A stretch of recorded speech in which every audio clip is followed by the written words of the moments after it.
Let's say you come from the Middle East and you come to live in America, live in London, live in Sydney, whatever. The word assimilate means that you do your best to be part of the new culture you're joining. What you don't do is put a drawbridge up and start your own culture within the culture of the country you go to at the expense of that nation's culture. I mean, at its purest... That's not true! Well, that is true.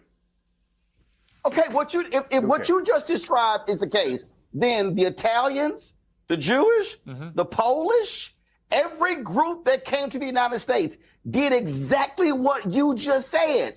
They had own communities, own culture. So, Hey everybody, Larry here, and listen. I needed to bring you this one because what you just saw is an argument that keeps getting recycled on cable news like it is fresh analysis. Gillian Michaels sitting on a panel pushing the assimilation panic talking point, while Roland Martin had to stop the entire conversation and explain basic American history to people who get paid millions of dollars to talk about it. We are going to break down exactly why this assimilation argument falls apart the second you apply it consistently, why the FBI data destroys the premise before the debate even starts, and why the double standard Cenk Uygur called out on that panel is not an accident. It is the whole point. If you are new here, hit that subscribe button right now because Larry's view does not do talking points. We do receipts. Let's get into it. Hamas the percentage and violent extremism. of radical Islam that wants to destroy the West. Let me bring in Roland. Just tell me how to address Let me bring in Roland. Let me bring in Roland. Piers, you don't have an answer, do you? Piers, Gillian, I've had to sit here and listen to y'all go back and forth. Can I please make this point? Please, Thank you. Absolutely. Piers, yes. Last week I was in Montgomery, Alabama for the 7th anniversary of the Montgomery bus boycott. And there is a National Memorial for Peace and Justice and Legacy Museum there that documents, that commemorates the documented 4,400 lynchings in this country. And there were more that took place. As an African American, when I understand what it means when you have a people who have a bullseye on their back, who are being targeted. I understand that. And so it is absolutely shameful that you cannot be at a Hanukkah celebration and it gets interrupted by mass violence because of two evil individuals. But I'm saying two evil individuals for a reason. Because under the legitimate FBI leadership of Christopher Wray, they said that the greatest threat in America is white domestic terrorism. So when I listen to people like Senator Tommy Tuberville talk about, getting rid of all Muslims in this country, as an African American, I then say, what about white Christians? Because when we look at violence in this country, mass shootings in this country, who typically commits them? And so I think anybody has to be very careful to not go down this path of, oh my God, all of them, when I, as an African American, who's also, Gillian, please allow me to finish. When I, as an African American, who's also a Christian, can literally look at the history of white Christians committing violence. And so what we cannot do is say, oh, it is the religion that's driving it, as opposed to it is these evil individuals. Piers, you properly talked about guns and how Australia, after that mass shooting, you said in the 90s, how they targeted. But the fact that they were successful should be a lesson to America. How about you also try that to deal with mass shootings in this country? And so it is wrong for us to go down this path of condemning an entire religion, condemning an entire group of people, whether they are Muslim, whether they are Jewish, whether they are Christian. What we have to recognize is there are evil people in this world, and our job is to root out evil and then how they impact people. But it's crazy to attack an entire religion and target all those people. I agree with that. And look, Emily made the same point. Roland Martin just did something that rarely happens on cable television. He brought actual documented evidence into a conversation built entirely on manufactured fear. Under Christopher Wray's FBI leadership, the Bureau identified white domestic terrorism as the single greatest threat to American safety, not an activist's opinion. The assessment of the law enforcement agency responsible for keeping this country safe. Gillian Michaels spent her time on that panel doing the opposite. Broad, fear-based generalizations about an entire religious group, while the actual data sat right there on the table, ignored. Here is what the numbers actually show. Muslim Americans commit violent crimes at lower rates than the general population. They are statistically far more likely to be victims of hate crimes than perpetrators of them. The Department of Homeland Security has spent years publishing reports documenting that far-right white nationalist violence represents the most persistent and lethal domestic terror threat in the country. These are not talking points. These are the published findings of the agencies whose job is to protect Americans. The shell game Gillian Michaels ran on that panel is worth naming clearly. Focus the audience on a manufactured threat from a religious minority, while the documented rise of white domestic terrorism gets a pass. That framing does not make the country safer. It just points the camera in the wrong direction, while the real threat operates without scrutiny. Roland Martin recognized it immediately and said so on air. That is exactly the kind of accountability that panel needed. From the Middle East, and you come to live in America, live in London, live in Sydney, whatever, the word assimilate means that you do your best to be part of the new culture you're joining. What you don't do is put a drawbridge up and start your own culture within the culture of the country you go to at the expense of that nation's culture. I mean, at its purest... That's not true! Well, that is true. Okay, if what you just described is the case, then the Italians, the Jewish, the Polish, every group that came to the United States did exactly what you just said. They had own communities, own culture. So, do you understand the history of America? Yes. And I also understand that in the and what you described. Well, I don't remember the Italians in America setting up their own rival court system, for example, unless I missed it. Muslims haven't either. No. Because in the UK, we now have nearly 100 Sharia courts have been set up. Okay. Yeah. So I don't remember that happening with any of the Poles or the Italians in the United States. That's what I'm talking about, Cenk. Okay. All right. So what I can't stand is the double standard. So if, for example, Gillian said, what if 10% Muslims are violent? Okay. If you said that about Jewish people and you said, look, I'm not worried about most Jews, but, if 10% of Jews are treacherous and serve Israel first and betray their country. Hold on. No, Gillian. Now you let me talk. Gaza? Okay? No, you let me talk. No. Okay. So now, if you said 10% of Jews are the real problem, everyone would be outraged, and rightfully so. That's not the right thing to say. But people say it blithely about Muslims, like we don't count, and it's no big deal to discriminate against us. Now let's talk about immigration.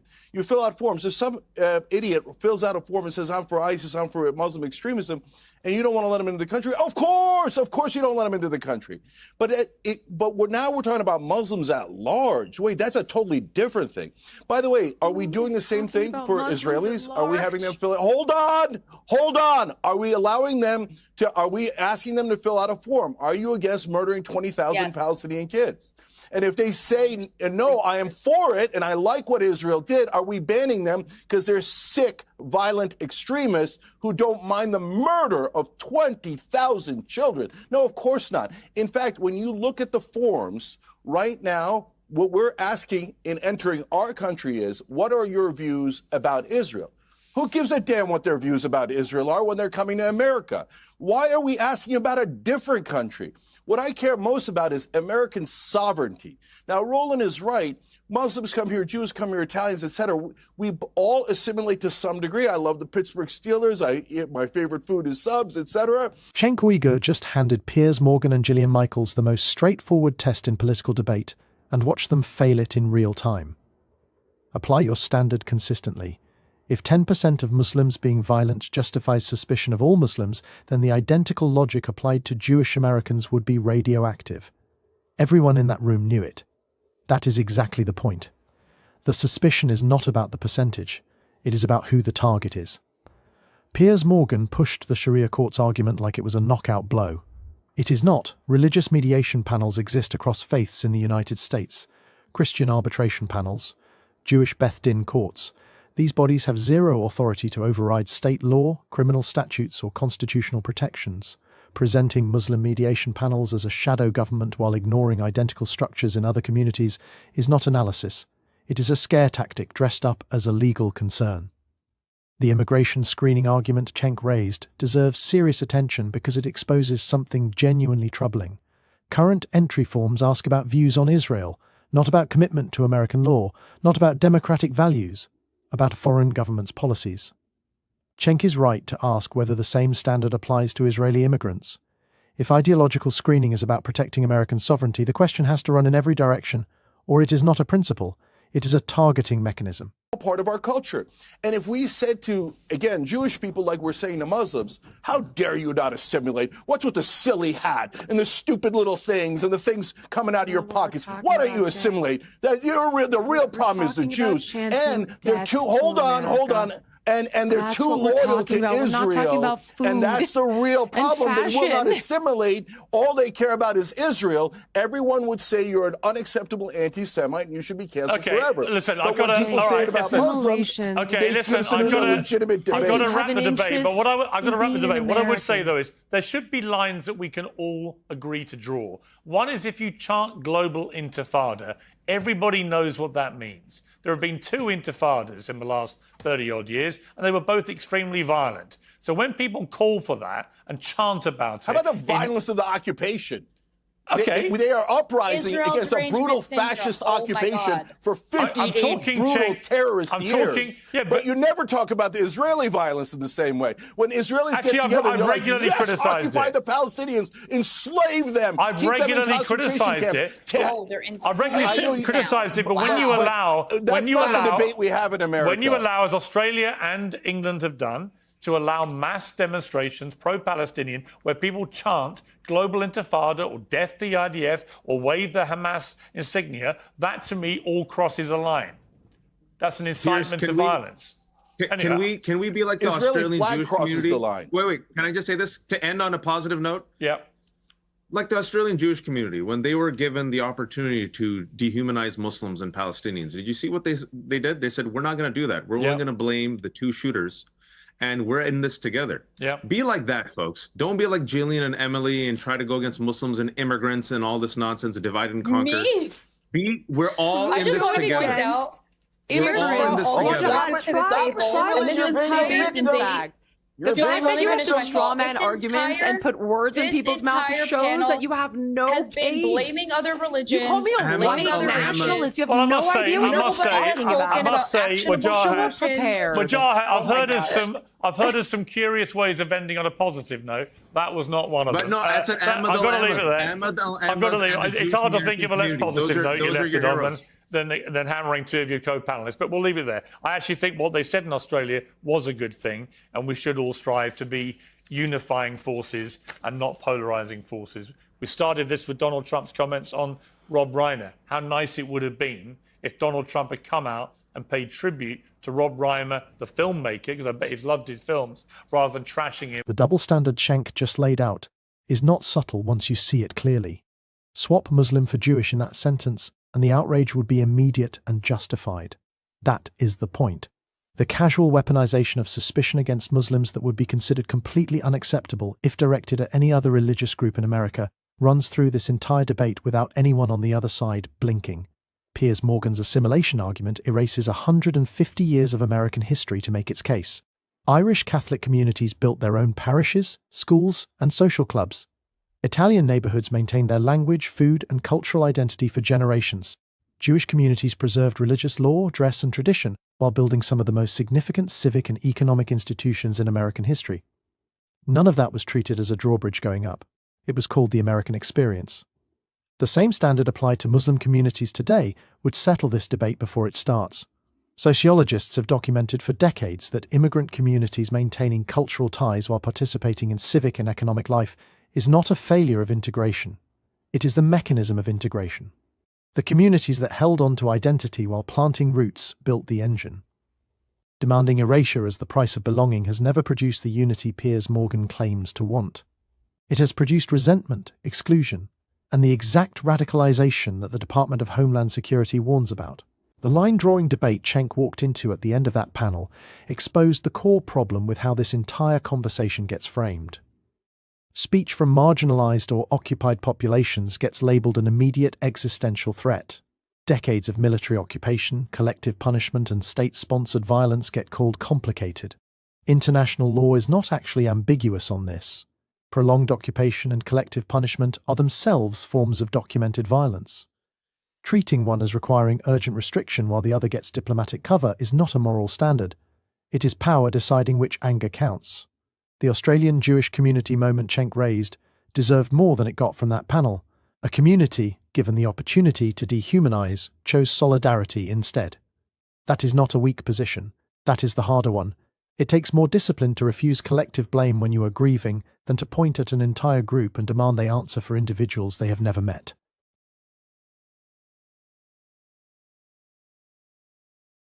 Historical amnesia running on a loop. Irish Catholics were called disloyal. Japanese Americans were interned. Italians were treated as incapable of real American identity. Every single one of those groups became the fabric of this country. Muslims are the current target of the same recycled suspicion and the same loyalty tests that have never once made America safer. They have only ever made America meaner. Ideological screening has no consistent track record of preventing violence in this country. What the data does show is that equal standards, equal empathy, and honest accountability for how power operates produce safer and more unified communities than fear-based targeting ever has. Roland Martin understood that on that panel. Cenk Uygur understood it. The people who refused to engage with the FBI data understood something too. They understood that if the actual numbers entered the conversation, their argument was over. That is what Larry's view is here for, to bring the numbers into the room and refuse to let the scare tactics run unchecked. If this breakdown gave you something the algorithm keeps burying, share this video right now with someone who has seen this panel clip and deserves the full context. Subscribe to Larry's View and turn on notifications. We are not done, and we are just getting started.